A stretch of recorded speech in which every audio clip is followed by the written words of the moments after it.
Kisah cinta Fadel Bajideh dan Laura Mezani Mawardi tampaknya akan segera bergulir ke arah yang semakin pelik setelah Fadel resmi dijadikan tersangka dan ditahan atas laporan dugaan persetubuhan anak di bawah umur dan aborsi. Kini pihaknya pun telah menyiapkan langkah untuk serangan balik. Hal itu disampaikan oleh Rasman Arif Nasution saat mengunjungi kliennya baru-baru ini. Ia mengaku sudah berdiskusi dengan keluarga Fadel dan sudah hampir dipastikan akan melaporkan putri Nikita Mirzani tersebut ke jalur hukum. Kedatangan saya ke sini untuk membesuk saudara Fadel Al-Fajar Bajideh, dan karena jam besuk ini kan untuk keluarga itu kan hanya Selasa dan Kamis ya kalau saya nggak salah. Jadi hari ini saya akan lihat beliau, Fadel, diskusi, dan tadi juga sudah ada pembicaraan yang mengarah untuk melaporkan Loli melalui Martin, kemudian Bintang, Pak Umar, dan kelihatannya mereka bilang ya udah om lihat dulu Fadel, kemudian nanti kita diskusikan, tapi sudah mengkerucut untuk kelihatannya melaporkan Loli karena kekecewaan yang besar dari Fadel dan keluarga. Yang melapor itu kan tidak mesti juga harus Fadel kan, saya jadi wakil melalui keluarga. Terus kita sampaikan, saya kan baru nyampe nih dari Sumatera Utara, bicara dengan Martin tadi, baru koordinasi juga. Saya akan sampaikan ke Fadel, ini loh. Martin bilang begini, Pak Umar bilang begini, Pak Bintang bilang begini. Kemarin kita udah bicara juga, kita rapat tim dengan Rahmat. Nah, baru Rahmat lagi di jalan tuh. Saya bilang, ya sudah kita cek bagaimana perkembangan lebih lanjut akan kita dalami. Kalau keluarganya Kang Semir bilang kok akhirnya jadi seperti ini juga saya bingung ya, karena kan memang anaknya yang melakukan. Lebih lanjut, Rasman menjelaskan alasan dibalik rencana pelaporan Loli. Menurut pengakuan bahwa dugaan tindak aborsi terjadi pada 9 Mei 2024 dan kala itu ia melakukan panggilan video call dengan Fadel. Namun menurut Rasman, kliennya menampik semua itu, bahkan mengaku tidak mengetahui bahwa Loli tengah berbadan dua, sehingga jika memang benar adanya tindakan aborsi yang dilakukan Loli, hal tersebut adalah merupakan tindak pidana. Loli mengatakan bahwa dia melakukan aborsi 9 Mei 2024, dan pada saat melakukan aborsi, kata Loli, ya, biar saya lurus ini, kata Loli itu video callan dengan Fadel. Fadel mengatakan itu tidak ada video callan itu dan dia tidak tahu hamil. Nah, sekarang kita tidak dulu ujuk-ujuk percaya dengan katakanlah pengakuan dari Fadel ke Loli kan. Oke, tapi yang pasti apa yang disampaikan Loli bahwa dia melakukan perbuatan aborsi, maka itu tidak pidana. Jadi tidak bisa proses tindak pidana aborsi terus Lolinya lolos. Enggak. Beda dengan anak di bawah umur yang disetubuhi. Tapi kalau perbuatan itu aborsi, pelakunya Loli, maka dia harus bertanggung jawab. Kalau dia bisa membuktikan Fadel mengetahui, maka Fadel dalam persoalan ini dianggap turut serta dan atau mengetahui perbuatan itu. Paling ada pasal yang barangkali dilekatkan ke dia. Tapi sekarang juga udah dilekatkan ke dia. Persetubuhan anak di bawah umur dan aborsi, kan itu kan. Pasal yang disangkakan kepada Fadel kan yang dua itu. Jadi kami mau buktikan bahwa siapa yang melakukan tindakan aborsi itu adalah pidana. Itu poinnya. Ancamannya berapa? Kalau aborsi 4 tahun. Kalau dia mencabuli anak di bawah umur atau kekerasan seksual itu 15 tahun.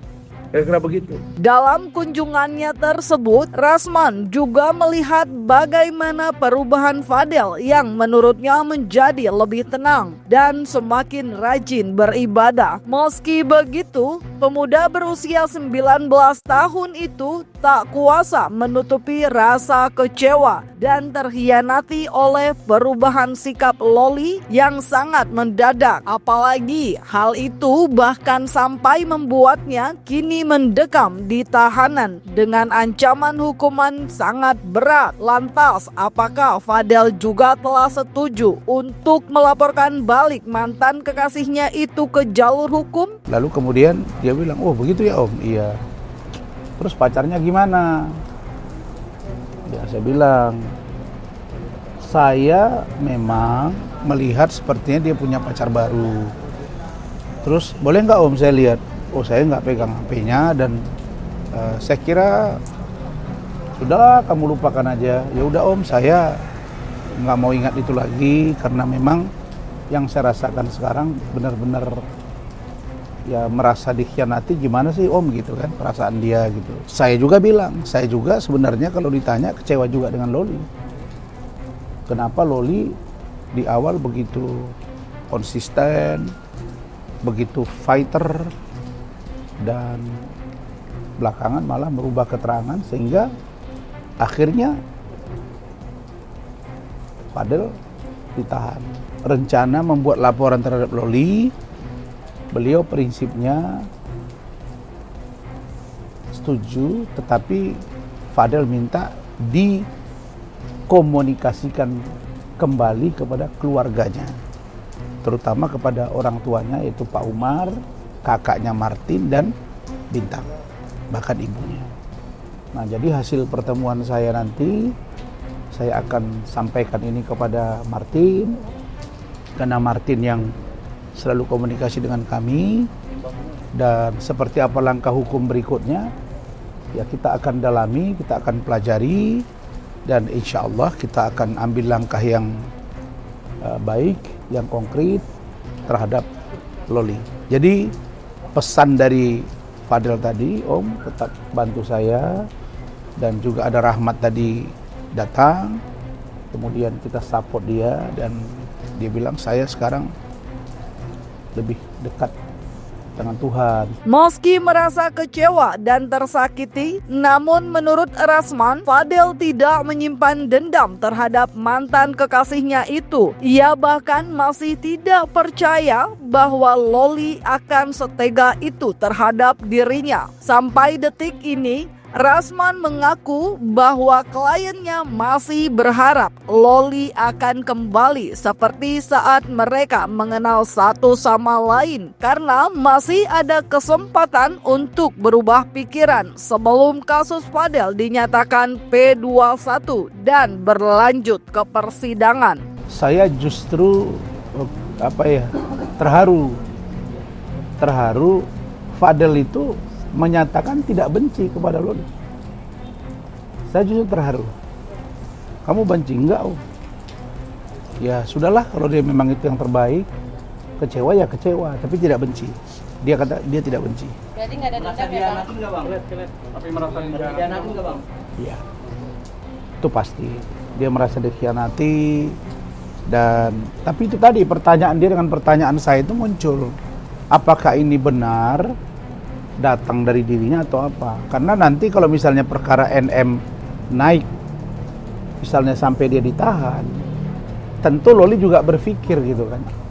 Kalau memang dia kemarin murni keterangan itu dari dia tanpa ada tekanan siapapun, ya mungkin kasusnya akan lanjut sampai persidangan. Tapi kalau ternyata dia kemarin ada tekanan dan dia berubah pikiran, masih ada waktu sebelum P21.